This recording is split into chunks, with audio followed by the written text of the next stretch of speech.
The Marvels had a scale and scope that was the biggest of all of those projects. It's a massive film. It had a massive orchestra. It deals with massive issues. She tore a hole in space. There's a different reality leading into ours. Hi, how are you?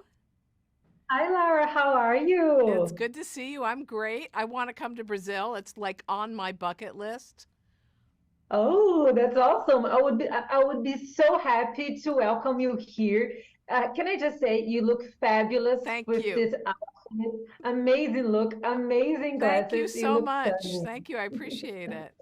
And congratulations on the soundtrack for the Marvels. I Thank have you. to say that I love your work in Lovecraft Oh, Country. It's one great. of the most beautiful soundtracks from TV. And you have worked with Marvel before Uh-huh. in What If and Miss Marvel. And when you look back at all of this work you have done in these three productions, what makes the Marvel soundtrack stand out? That's a great question. I mean, look, I love everything I work on, and I work very hard on everything. The Marvels had a scale and scope that was the biggest of all of those projects. It's a massive film. It had a massive orchestra. It deals with massive issues. People are in space after all. And so I think I was really able to spend time, working with the orchestra and creating music for orchestra in a really deep way. It's not that I didn't do it for the other projects, because I did, but there was just less time and a smaller orchestra and smaller resources. With this, I was able to do it all and realize my biggest dreams musically, and I think that's the big difference. Oh, that's so nice. And what was your biggest inspiration during your creative process? Oh, I think my biggest inspiration was just the message of the film, which is that, these three women come together, and they work together to do great things. And I mean, I think that's a message that I very, very much have embraced my whole life, not only in terms of writing music, but in terms of advocacy work that I've done. So I think the core message of the film is something that deeply resonates with me.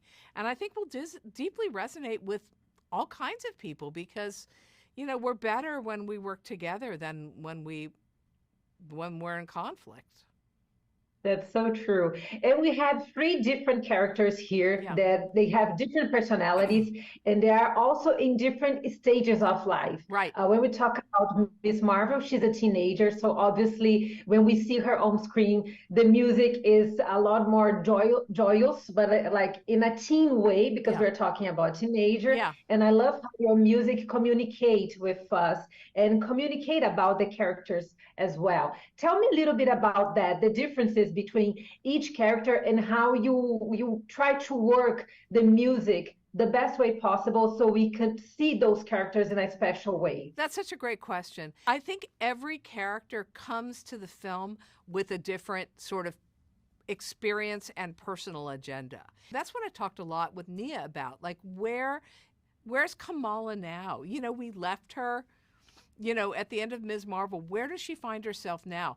Where does Monica find herself now? How are Monica and Carol connecting now? Because they have a rich history too. So all of that history winds up being like important backstory, and very, very, very much, is the source of the musical material.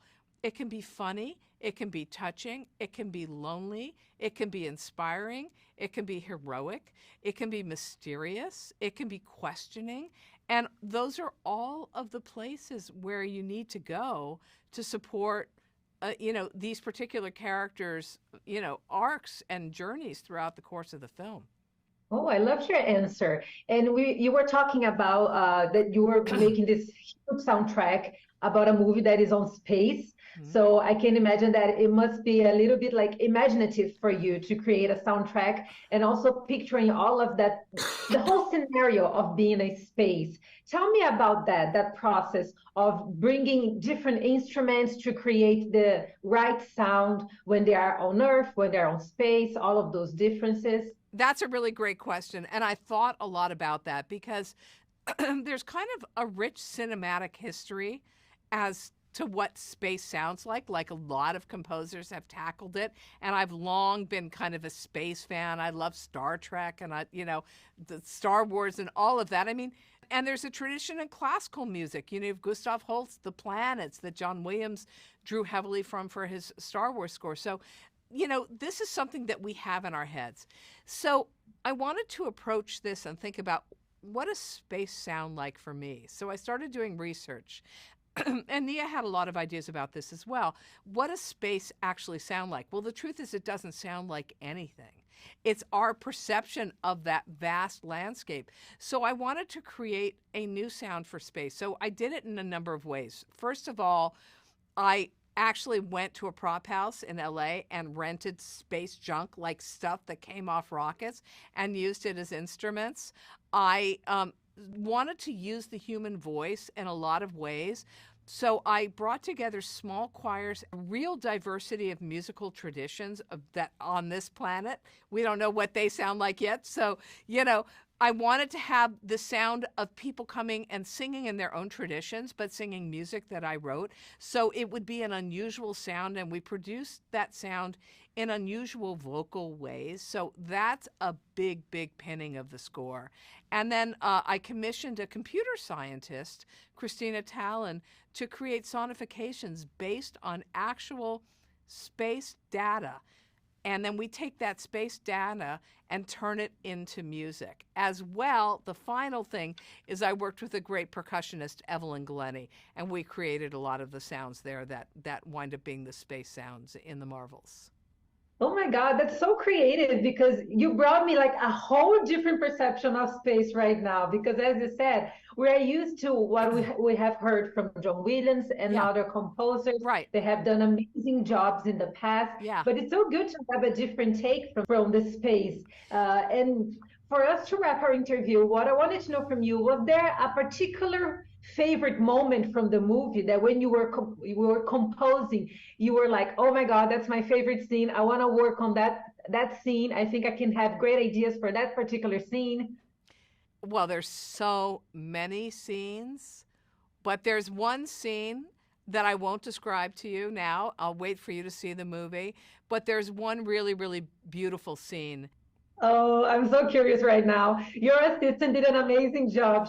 She knew you could do that, right? She gave it to me in the afternoon, but I remember coming out of the room and she was in the other room and I said, you thought that, what are you talking about? That was the hardest thing ever.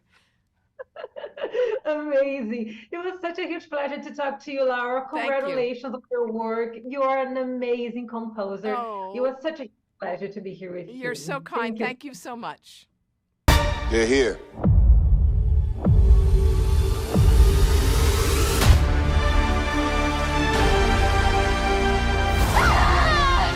Uh-oh. Monica, you gotta fly. No. Black girl magic.